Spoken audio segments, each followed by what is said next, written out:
Assalamualaikum warahmatullahi wabarakatuh. Selamat datang. Jumpa lagi kita dalam video kali ini, insyaAllah. Hari ini kita akan belajar berkaitan dengan tajuk yang baru, iaitu lakaran.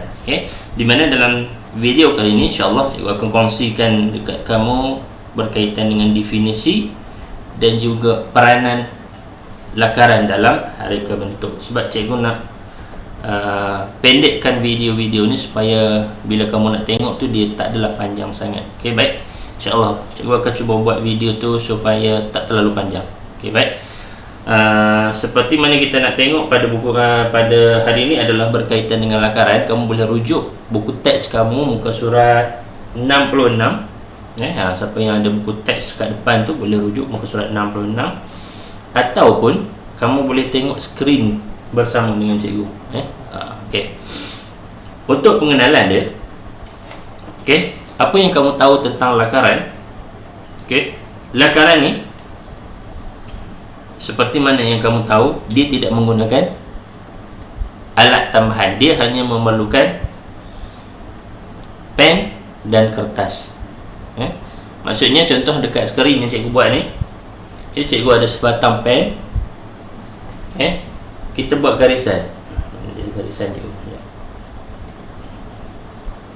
Ini nama dia lakaran. Kita tak menggunakan alat tambahan yang lain. Dia menggunakan sebatang pen ni.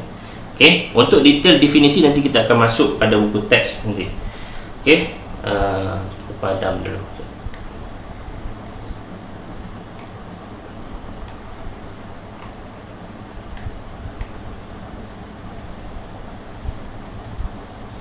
Kita tengok buku teks. Baik, kamu boleh tengok dalam buku teks kamu, ataupun ikut cikgu dalam ni pun boleh, tak ada masalah.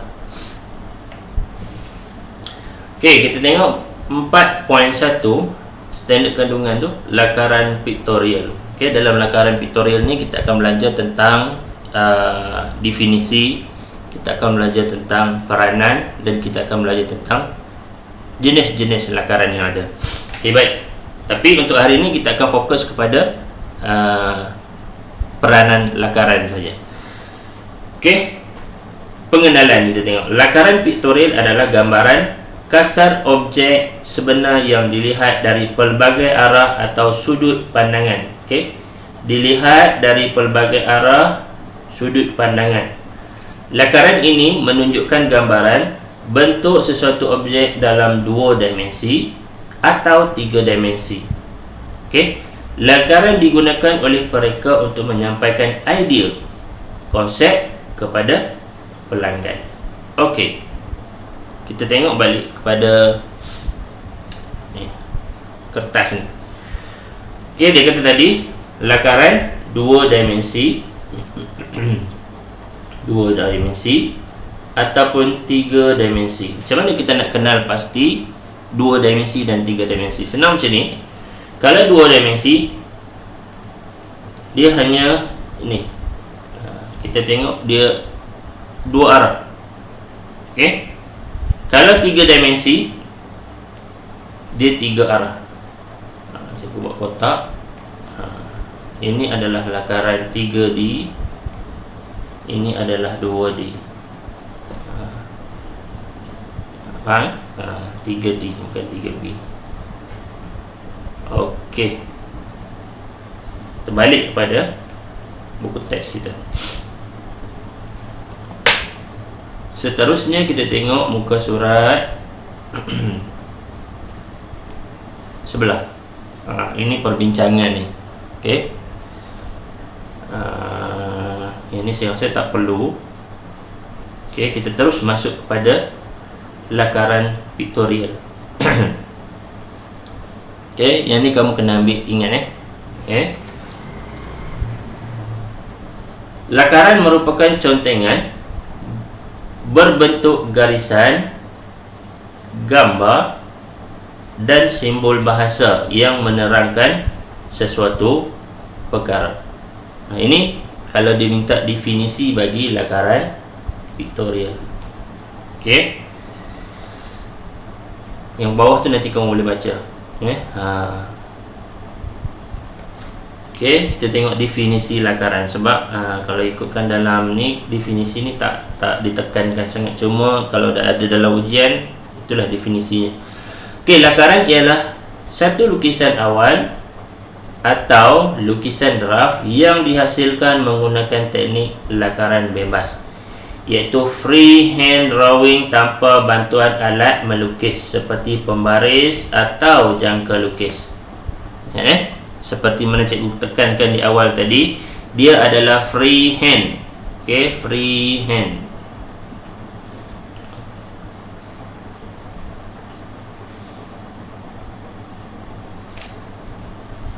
Freehand. Maksudnya kita hanya boleh lukis gunakan tangan saja. Macam ni. Ini kita nak buat bulat. Okey, ataupun kita nak buat bentuk dia silinder. Okey. Ini tak menggunakan pembaris, hanya gunakan sebatang pen. Baik. Lakaran biasanya dijadikan gambaran awal bagi menunjukkan rupa atau bentuk sesuatu produk. Produk juga membolehkan komunikasi berlaku antara pereka dan pembuat produk dalam bentuk grafik dan tulisan. Alat asas yang digunakan untuk lakaran adalah pensil, arang, pastel kapur, pen penanda dan pen. Okay, pensil yang sesuai digunakan untuk lakaran adalah pensil 2B dan 4B. Sebab 2B dan 4B ni dia lebih terang. Okay, lakaran juga boleh dihasilkan dengan menggunakan komputer, tetapi memerlukan kemahiran tinggi dan tidak semudah lakaran menggunakan tangan. Okay, seperti mana yang cikgu gunakan sekarang ni, dia hanya menggunakan skrin komputer lah. Cikgu conteng atas skrin komputer, dapat kamu nampak lah dalam ni. Okay. Tapi yang paling simple adalah kamu gunakan selai kertas. Okay. Ambil pen sebatang. Okay. Lakarkan apa-apa saja bentuk. Itu dipanggil sebagai lakaran, tanpa gunakan pembaris dan juga alat tambahan lain. Okey, jelas itu definisi bagi lakaran. Okey, seterusnya kita tengok peranan lakaran. Okey, apa peranan dia? Okey, boleh tengok dalam muka teks muka surat 68. Okey, ataupun tengok sama-sama dengan cikgu dekat skrin ni. Lakaran memainkan peranan penting dalam membentuk konsep awal proses sesuatu reka bentuk. Okey, proses pembinaan, bahan yang akan digunakan dan kos pembinaan projek yang terlibat. Lakaran selalunya memakan masa dan melibatkan proses yang berulang hingga lakaran tersebut menepati kehendak yang dipersetujui oleh pelanggan. Okay. Proses lakaran bermula daripada contengan idea, perincian konsep asas, perincian visual dan akhirnya lakaran lengkap. Okay. Lakaran ialah meletakkan idea dengan cepat di atas kertas. Nampak? Dengan menggunakan pensil. Namun begitu, kepesatan teknologi telah berjaya menghasilkan perisian reka bentuk berbantu komputer. Okay, yang ni dia lebih kepada teknikal. Okay, CAD ni ataupun dipanggil CAD. Okay, AutoCAD lah, macam-macam CAD. Okay, computer aided design, maksudnya dia lakar menggunakan komputer. Terdapat pelbagai kegunaan lakaran dalam proses reka bentuk. Antara peranan utama lakaran dalam reka bentuk produk adalah seperti berikut. Okey, dekat sini kita ada 5 peranan. Okey, yang pertama ataupun A, mempercepatkan pembangunan konsep. Okey, sebab bila kita nak mereka bentuk sesuatu benda, okey, kalau kita tak mulakan dengan lakaran dulu, dia takkan jadi. Okay. Dia mesti kena ada lakaran dulu, baru kita ada perkembangan idea yang lain, sehinggalah terhasilnya lakaran yang lengkap. Okay. Kita tengok di sini, lakaran merupakan kaedah terbaik untuk meneroka konsep. Dekat sini, meneroka konsep. Maksudnya sekali kita buat lakaran, belum tentu dia jadi. Okay, mungkin esok dapat idea baru. Okay, kita tambah sikit, lusa dia akan dapat idea baru, kita tambah sikit. Okey, itu berkaitan dengan lakaran. Dia mempercepatkan pembangunan konsep. Sebab bila kita tak lakar, esok kita dapat idea, kita dah lupa idea hari ni. Okey, lusa kalau kita dapat idea, kita dah lupa idea yang hari pertama kita dapat tu. Jadi bila kita lakar, benda tu kita boleh tengok balik. Oh, ini macam ni hari pertama, hari kedua macam ni, hari ketiga macam ni. Okey. Kaedah ini menjimatkan masa kerana mereka hanya perlu menghasilkan lakaran sesuatu konsep di atas kertas. Kemudian lakaran tersebut boleh dipindah ke dalam komputer. Sebagai contoh, jika anda menghadapi masalah membawa beg sekolah yang berat, anda boleh menghasilkan lakaran beg sekolah yang dapat mengatasi masalah melalui pembangunan konsep berikut. Okey, kita tengok konsep A. Okey, mula-mula dihasilkan lakaran buat beg sekolah. Okey, yang ini dibuat melalui, dia digunakan satu konsep lah. Konsep ni maksudnya dia lakaran satu lah. Menggunakan ruang yang luas untuk penyimpanan, roda yang besar bagi menarik beban serta pemegang yang besar bagi memudahkan beg ditarik.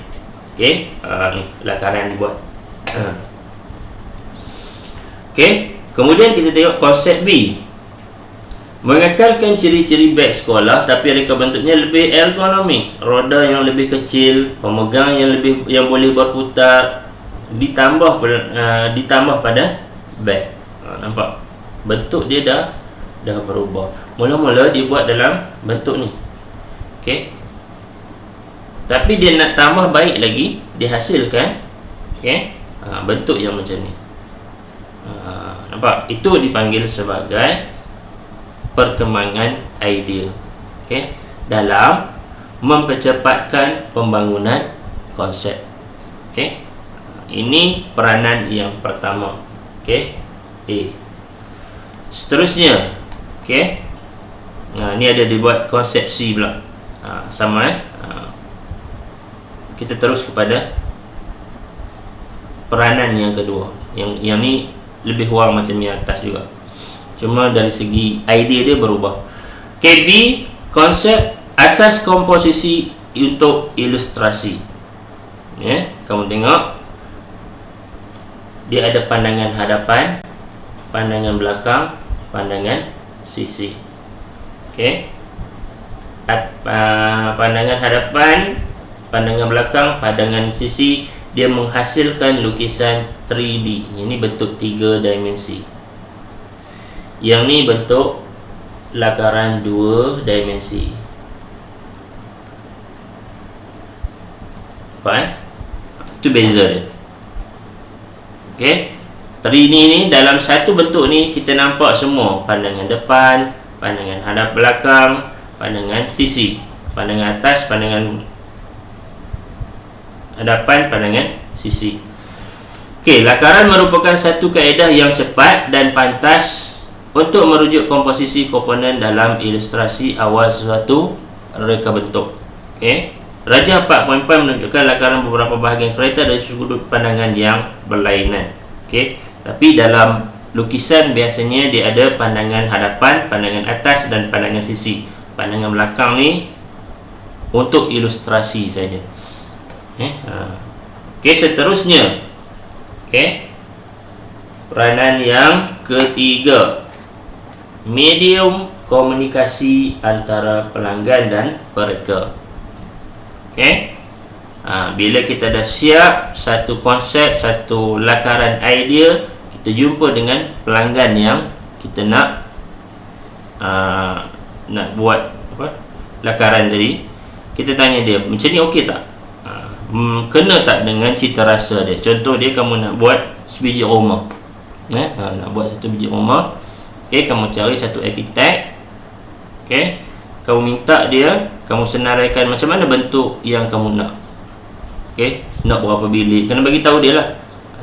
Nak berapa bilik air, kemudian nak berapa tingkat. Okey, kemudian bila kamu dah cerita semua tu dekat arkitek, kamu minta supaya dia buat satu lukisan rumah. Ok, Okey, dia akan buat, kemudian dia akan datang jumpa kamu, dia akan tanya, okey tak design macam ni? Kemudian kamu tengoklah kamu minat ke tak. Kalau tak minat, boleh ubah lagi. Itu dipanggil sebagai medium komunikasi pelanggan. Okey, kita tengok gambar 4.1. Satu contoh konsep yang diusahakan berdasarkan komunikasi awal pelanggan bersama mereka. Lakaran ini kemudiannya dihantar kepada pelanggan untuk pertimbangan dan persetujuan. Setelah lakaran itu dimuktamarkan, proses reka bentuk akan ke peringkat lakaran akhir. Itu medium komunikasi pelanggan. Ini yang ketiga. Okey, yang keempat, peranan dia adalah eksplorasi visual. Lakaran boleh digunakan sebagai catatan aktiviti dan eksplorasi pereka. Yang seperti yang saya cakap tadi. Hari ini kita buat bentuk lampu macam ni. Ni satu. Esok kita ingat, nak buat tukar macam ni lah. Set mirror, hari pertama lakar macam ni. Set mirror, hari kedua lakar jadi macam ni. Jadi dia ada eksplorasi visual di situ. Maksudnya dia ada penerokaan daripada bentuk ni jadi bentuk ni, sehinggalah terhasilnya bentuk yang diminati oleh pelanggan tu. Seterusnya yang terakhir, penyelesaian perincian visual.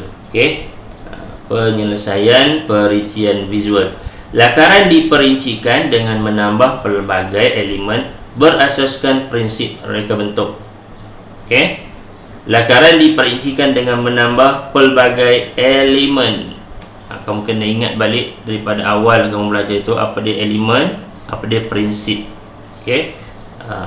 Prinsip reka bentuk apa, elemen reka bentuk apa, mesti kamu kena ingat, baru kamu boleh perincikan visual kamu tu. Sebab dalam lakaran tu kita kena letakkan segala-galanya supaya difahami oleh pelanggan. Penerangan tentang elemen, prinsip dan bahan digunakan pada lakaran memudahkan pereka melakukan proses pembangunan reka bentuk. Hasil lakaran itu boleh diperhalusi dengan menggunakan lakaran digital. Tengok dekat sini dia letakkan bahan alloy, dia letakkan elemen bentuk di situ. Kemudian ditulis prinsip di situ, tayar. Ni prinsip pengulangan tayar, elemen bentuk di sini. Boleh? Selepas selesai semua, lakaran tadi tu boleh dimasukkan ke dalam komputer untuk dihasilkan lakaran menggunakan digital ataupun ditambah baik menggunakan komputer. Boleh masukkan warna, boleh masukkan macam-macam dalam tu. Baik. Tentang jenis lakaran ni kita akan buat masuk dalam video yang satu lagi, insya-Allah saya akan buat. Jadi untuk ringkasannya hari ini, apa yang kita belajar adalah berkaitan dengan satu, kita belajar berkaitan dengan definisi lakaran.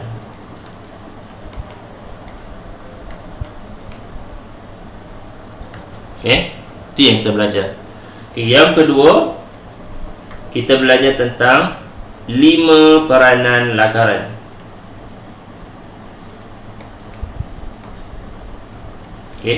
Yang pertama, apa dia? Mempercepatkan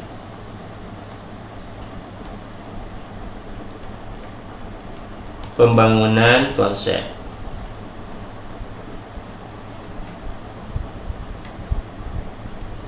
Yang kedua, asas komposisi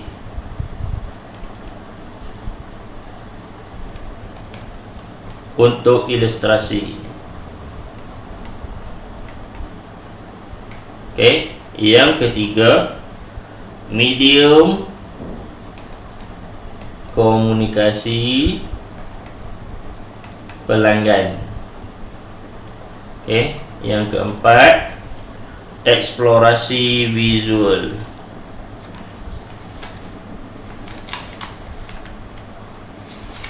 Yang terakhir adalah penyelesaian perincian visual. Okay, ini yang kita belajar pada hari ini. Okey, cikgu harap kamu dapat faham serba sedikit tentang topik yang kita belajar hari ini.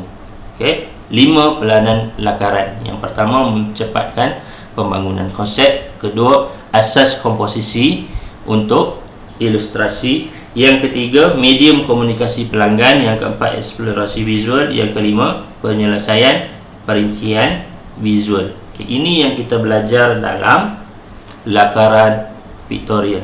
Okay, video seterusnya cikgu akan kongsikan dekat kamu jenis-jenis lakaran. Okay, itu saja daripada cikgu. Assalamualaikum warahmatullahi wabarakatuh.